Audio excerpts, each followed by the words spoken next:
Today we will discuss about our chapter number 8, the concept of short-run equilibrium output. It means कि output का level equivalent level पे कब आता है economy के अंदर with reference to the time period of short run.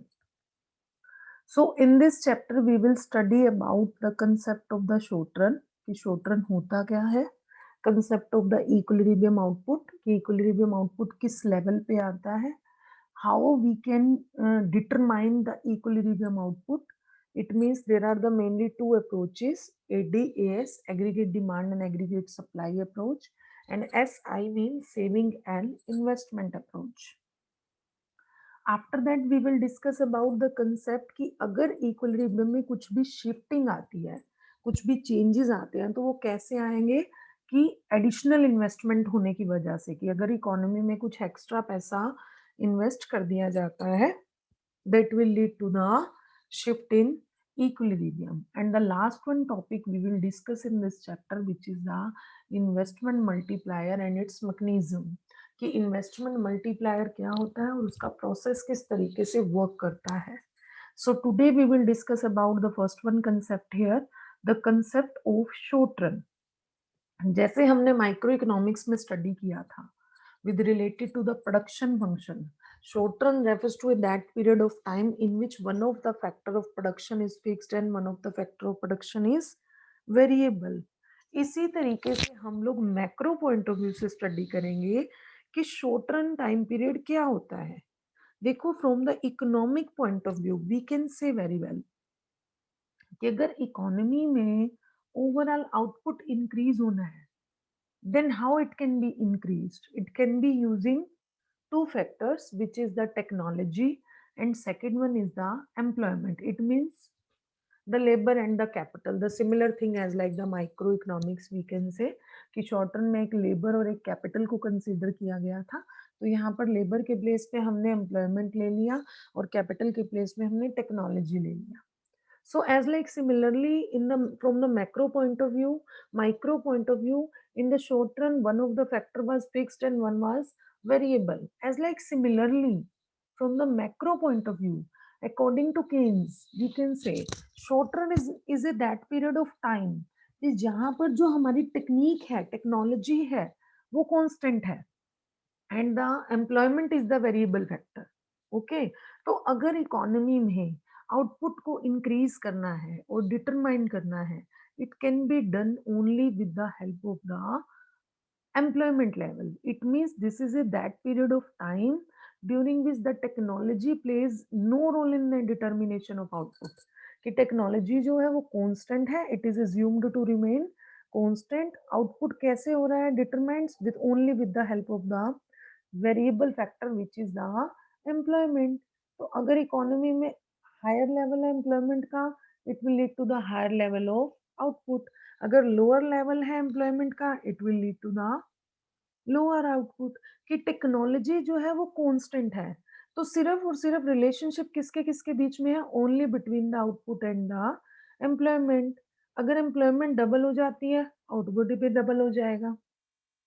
अगर employment कम हो जाती है तो आउटपुट भी कम हो जाएगा. So simply we can say here कि जो लेवल है एम्प्लॉयमेंट का इकोनॉमी के अंदर, it will ultimately determine the level of output in the economy. तो अगर इकोनॉमी में फुल एम्प्लॉयमेंट आ जाता है, it means everyone is working. जितने भी लोग हैं जो काम करना चाहते हैं, जिनको वर्क की जरूरत है, everyone is working. In that case, after that situation, output को आप इंक्रीज नहीं कर सकते अगर एक इकोनॉमी में फुल एम्प्लॉयमेंट का लेवल है तो. So simply in the with reference to the Keynesian point of view, we can say there is only the one single relationship between the output and the employment. Why? Because the technology is assumed as constant factor. तो output जो है वो कब increase नहीं हो सकता, अगर economy में एक बार फुल एम्प्लॉयमेंट का लेवल आ गया तो उसके बाद आउटपुट इंक्रीज नहीं हो सकता. This was the first one concept, the concept of short run. Short run refers to a period in which the technology is constant and output can be increased only using the employment. Now the second one topic is there, that what is the concept of the equilibrium output. तो equilibrium output name से कुछ पता चल रहा है, equality. तो equilibrium output को हम क्या कहेंगे, जहां पर हमारी जीडीपी जो है वो एक बैलेंसिंग सिचुएशन में है। The equilibrium output is also known as equilibrium GDP और इनकम। इट में मेनली इसमें क्या आ जाता है कि हमारी जो इकोनॉमी का लेवल ऑफ आउटपुट है वो कब एक बैलेंसिंग सिचुएशन में माना जाएगा, जब हमारी एग्रीगेट सप्लाई हमारी एग्रीगेट डिमांड के बराबर है। We know very well about the concept of aggregate supply and aggregate demand. Aggregate supply क्या है? Aggregate supply simply refers to the desired level of output in the economy. कि ये mainly क्या है कि वो वाला लेवल है जो प्रोड्यूसर्स जो है प्रोड्यूस करना चाहते हैं, plan to produce during the period of an accounting year. On the opposite side aggregate demand refers to the planned level, which जो उनका डिजायर्ड लेवल है कि बायर्स जो है वो उसको परचेज करना चाहते हैं during the period of an accounting year. तो जीडीपी क्या हो जाएगा, it refers to that level of GDP where the producers which they want or wish to produce is exactly equal to the what the buyers wish to purchase during the period of an accounting year। means एक ऐसा situation जहां पर ना तो कोई excess production हो, there isn't any kind of the excess production, means कि extra stock रह गया, closing stock रह गया, और ना ही कोई shortage हो output का with relation to its demand। So equality between aggregate supply and aggregate demand is mainly required, right? तो हमें ये पता है कि aggregate demand is mainly depend upon income and income is equivalent to aggregate supply, right? So we can also write this situation when aggregate supply is equal to aggregate demand, where aggregate supply is entirely equal to the income. So we can also write here like the situation that aggregate demand is equal to the income, y refers to income and y refers to aggregate demand, जो हमने previous chapter में study किया है। सो simply we can से कि equilibrium GDP कब आता है, इक्विलिब्रियम जीडीपी हमारा किस सिचुएशन में आएगा, equilibrium GDP will refers to a situation when a aggregate supply is equal to the aggregate demand, as well as we can also call it the income is equal to aggregate demand। तो यहाँ पर हम ये mainly क्या कहेंगे कि जब actual stock जो है प्रोड्यूसर का, राइट, अगर वो किसके बराबर है, मतलब अगर सिचुएशन ऐसी आ जाए वो रिक्वायर्ड स्टॉक की बजाय ज्यादा या कम भी हो सकता है। अगर हमारा इक्विलिब्रियम जीडीपी है एट दैट सिचुएशन, जो एक्चुअल स्टॉक है वो डिजायर्ड स्टॉक के बराबर होगा, but there can be some different situation. Maybe हमारी एग्रीगेट सप्लाई एग्रीगेट डिमांड से ज्यादा हो, मे बी हमारी एग्रीगेट डिमांड एग्रीगेट सप्लाई से ज्यादा हो, मीन्स कि एक्चुअल जो स्टॉक है वो ज्यादा है रिक्वायर्ड स्टॉक से, तो उससे क्या होगा, प्रोड्यूसर का एक्सेसिव स्टॉक आ जाएगा, अनसोल्ड स्टॉक आ जाएगा, प्रोड्यूसर्स को लॉस बियर करना पड़ेगा। और अगर ऑपोजिट सिचुएशन आती है where the aggregate supply is less than aggregate demand, कि प्रोड्यूसर्स ने एक्चुअल में जितना प्रोड्यूस किया डिमांड उससे ज्यादा हो गई, तो वहां भी प्रोड्यूसर्स को एक लॉसेस सफर करने पड़ेंगे, किस चीज के, कि जिस डिमांड को पूरा करके वो प्रॉफिट अर्न कर सकते थे वो उस डिमांड को फुलफिल नहीं कर सके। So both of the situations are harmful for the economy. So simply here the another thing can also be used कि इक्विलिब्रियम जो है सिर्फ हम ये नहीं कह सकते कि वो तभी होगा जब AD is equal to AS होगा। हमारा इक्विलिब्रियम एक और प्लेस पे भी आ सकता है जब एक इकोनॉमी में सेविंग और इन्वेस्टमेंट एक दूसरे के बराबर होंगी। कैसे, जैसे मैंने आपको ऑलरेडी पिछले चैप्टर में बताया था कि एक टू सेक्टर जो इकोनॉमी होती है, where the only the household sector and the producer sector is existing. तो इक्विलिब्रियम कहाँ पर आता है कि जब हमारी इनकम एडी के बराबर होती है, राइट।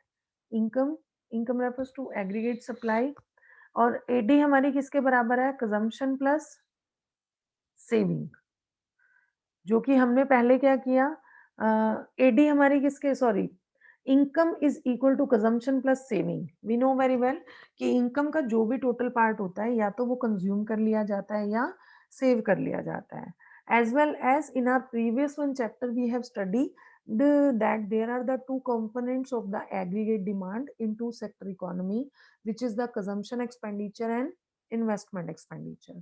तो इक्विलिब्रियम कहाँ आएगा? C plus S, C plus I, क्योंकि C plus S को हमने Y को C plus S से रिप्लेस कर दिया, AD को हमने C plus I से रिप्लेस कर दिया, C से C कैंसिल हो गया, तो इक्विलिब्रियम कहाँ पर भी आ सकता है? When the saving is equal to the investment. So simply here we can also say कि इकोनॉमी के अंदर अगर हम इक्विलिब्रियम आउटपुट की बात करें तो इक्विलिब्रियम आउटपुट जो है वो दो सिचुएशंस में कम हो सकता है. When the aggregate supply is equal to aggregate demand, it means income is equal to aggregate demand, as well as when the savings are equal to investment. Some of the important points are there, ex ante and ex post. अगर हम saving और investment की बात करेंगे तो x एंटे और x post दो situations आएंगी आपके पास. आपको सिंपल तरीके से इसको लर्न करना है. अगर एक्स एंटे आ रही है, simply this is the desired level, चाहे वो सेविंग है या इन्वेस्टमेंट है, you will say this is the desired level during the period of an accounting year. And ex post refers to the actual level, चाहे वो saving है या investment है.